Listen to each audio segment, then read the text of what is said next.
All right. So, I'm gonna tell y'all a little story. There was a guy, and can you go close that door for me, please?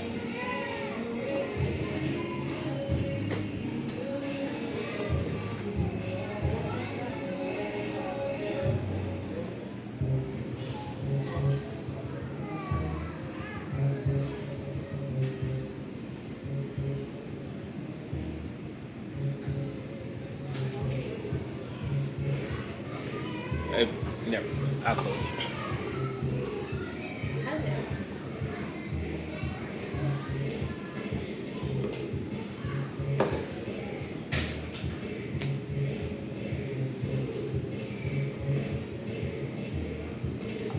Okay.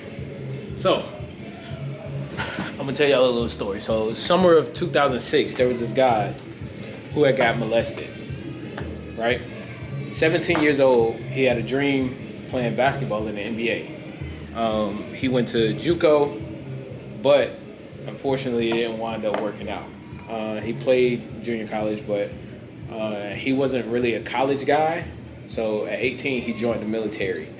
At 22, he was married and divorced in the military. At 25, he had a baby out of wedlock. And then at 26, he was getting out of the military. Didn't know what to do, didn't have any plan.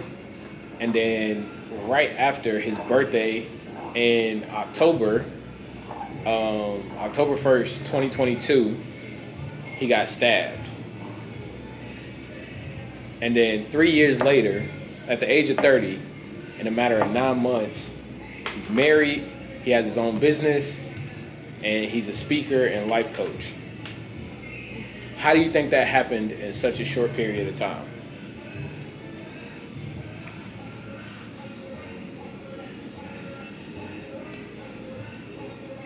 Yeah, I really can't fathom what could have changed that. Like that. It's been crazy. That's a lot, right? Yeah. Well, that person is me. I have a feeling. That's who I was. I was going from job to job. I went from wanting to play basketball to wanting to be a massage therapist, then to joining the military, going from Marines to the Army. And then while I was in the Marines, I got married and divorced. I was in the Army. I had a baby out of wedlock. And after I got out, I went from place to place searching for something that couldn't fulfill me. I didn't know who I was. I didn't know what I actually wanted to do. I knew I was going to use my voice for something, but I didn't know what it was. I didn't have a sense of identity. I didn't have a sense of purpose, or I didn't know what my calling was. So I tried to basically just figure it out on my own. And the biggest thing that helped me, honestly, was Jesus. Finding Jesus. That's how I did all of that in such a short period of time. I got to the end of myself, and I was like, I can't do this myself anymore. Now, I'm not saying that to push Jesus on you guys. What I'm saying that for is to tell you that that's how I figured out who I was. The question is, who are you? If I was to ask you right now, who are you, what would you say?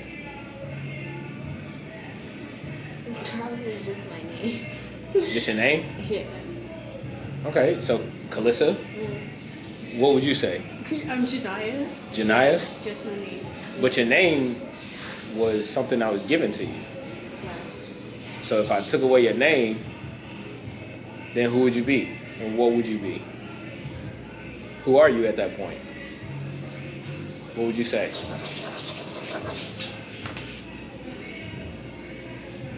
There was really nothing worth noting at that point. You know what I mean? Obviously, at this point, I'm just a student. I don't have a job.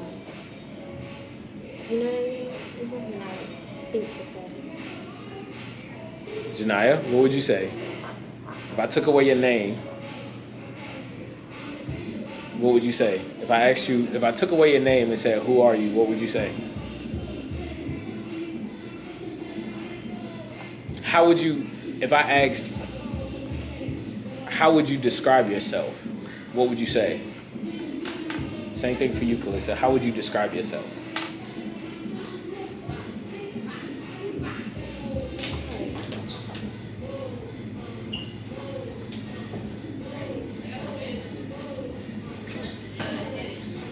Take your time. I'm confident and I like playing soccer, I guess. But that's more so what you do. Soccer is what you do. That wouldn't be a sentiment to who you are at your core.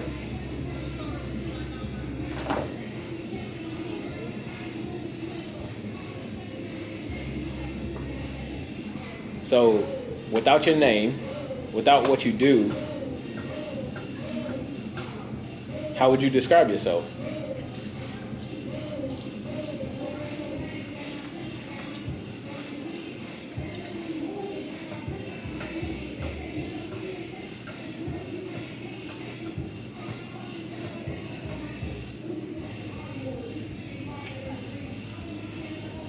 Calissa?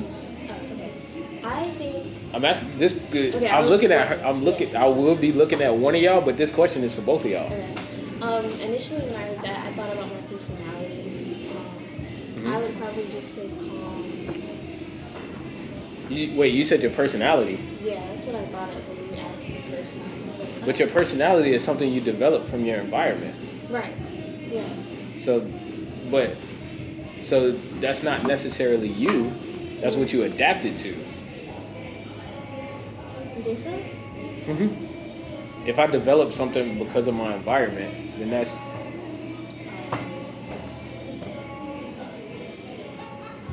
so. So how would you describe yourself without your environment? Thank you, buddy.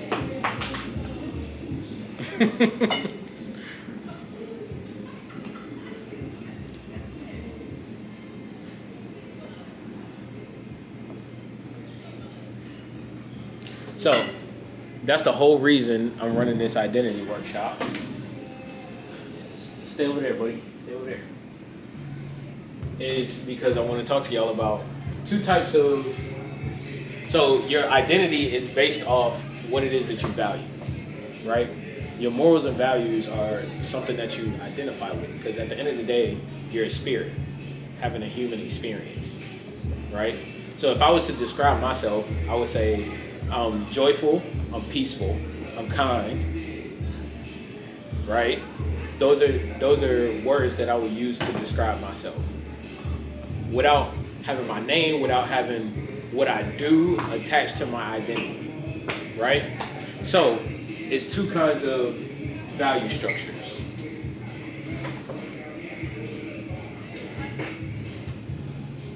Surface, dang, that was terrible. Surface and deep.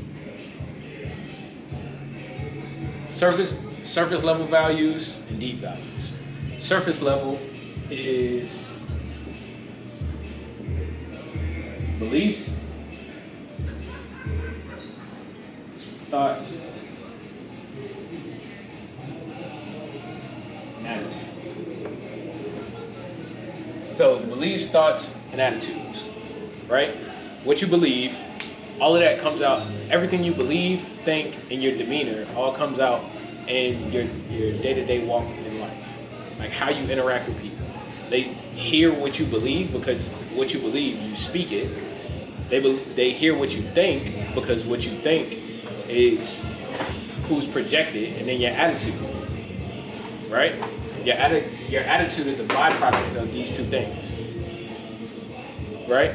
Then you have deep values, which is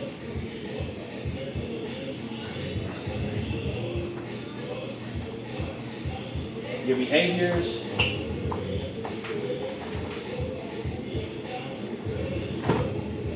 your environment, and your lifestyle. Oh. Your behaviors, your environment, and your lifestyle. Those are considered deep values. Nobody else came up here? Sorry. Now, Alan came up here, but he didn't come in here. Yeah, so deep values, behaviors, environment, and lifestyle. If I walked into your house right now, I would see what it is that you value. Because your household is an extension of your internal state. So I will be able to see what it is that you value. Now, when it comes to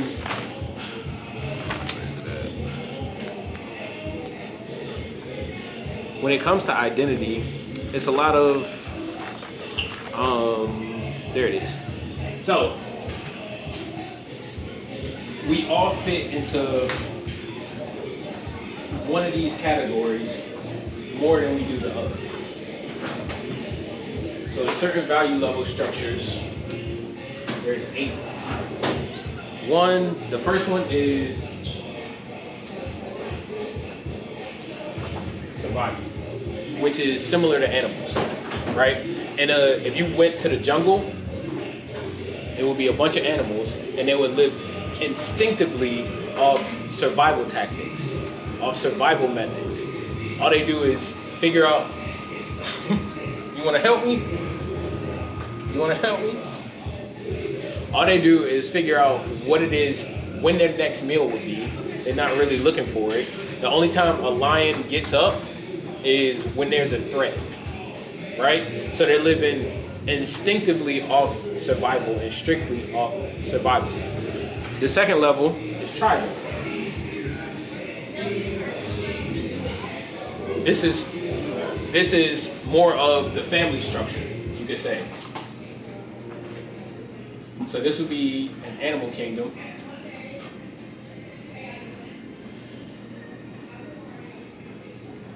And this would be more like a family structure. And then level 3 is aggression,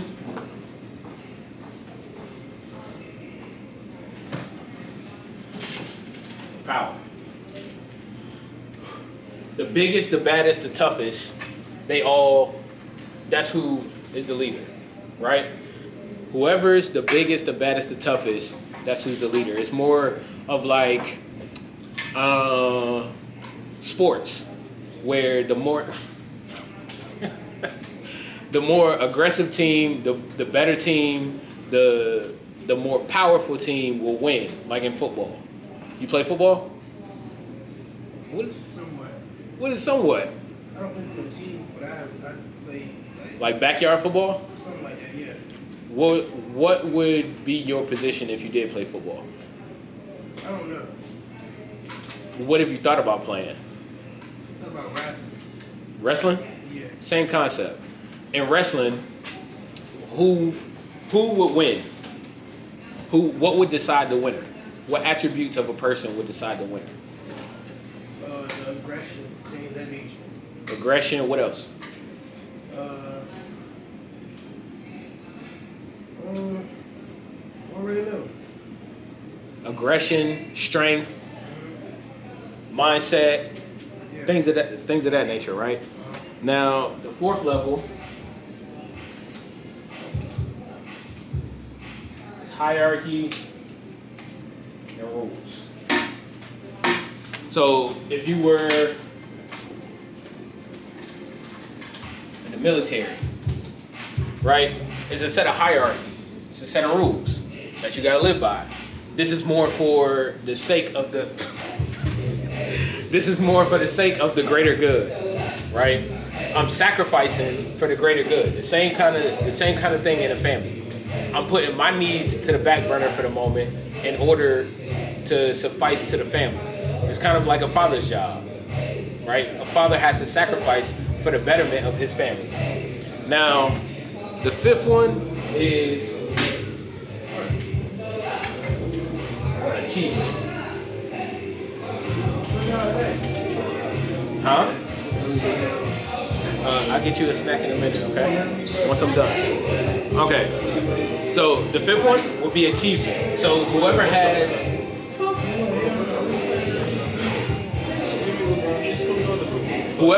the best strategy, right? Whoever has the best strategy will win. So essentially it's self-serving. So if I have the best strategy to help myself win, then I'm gonna achieve whatever I want. That's who's in the 5th category. Now the 6th category is systematic.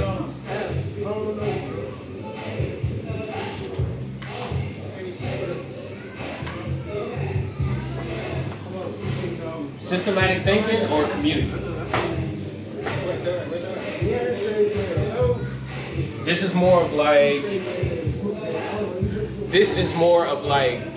come on fellas, don't be rude, don't be rude.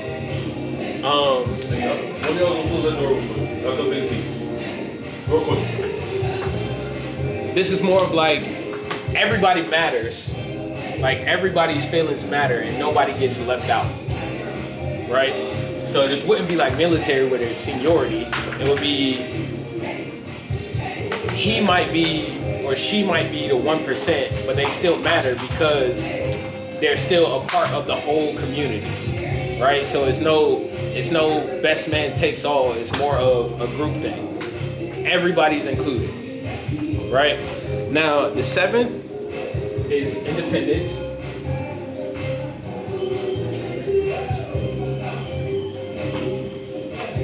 And then the 8th is interdependence.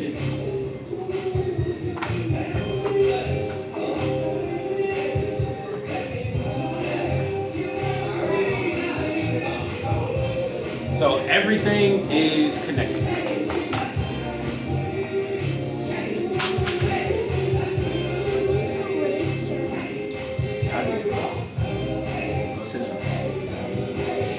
So you already know what independence is. I can do everything by myself, right? Interdependence is everything is connected. Nobody can survive without the next thing. Everything is connected. And we all fall in all of these categories. It's just important to know which one that we fall in that's the most dominant one. If you notice, 2, 4, 6, and 8 are all community-based, right? 1, 3, 5, and 7 are all self-serving. So if I worked in a corporate office, then it would be the whole team, right? So I would fall into more of one of the 2, 4, 6, or 8 categories. However, if I left that corporate office and I went and started my own business, I would have to do everything on my own. I would have to find the best strategy that worked for me. I would have to be independent. I would have to have some kind of aggression, assertiveness, or power in order to help me achieve whatever it is that I'm trying to achieve. So I would fall into one of those categories, right?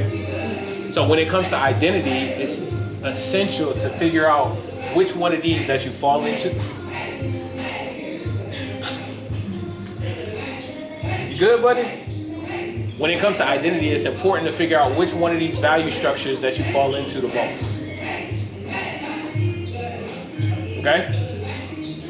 So if I was to look at you and then look at the people you hang around, then I would see what you value. I would see where you fall into one of these value categories. If I was to look at your belief system of what it is that you say you can or can't do, then I would know what you value.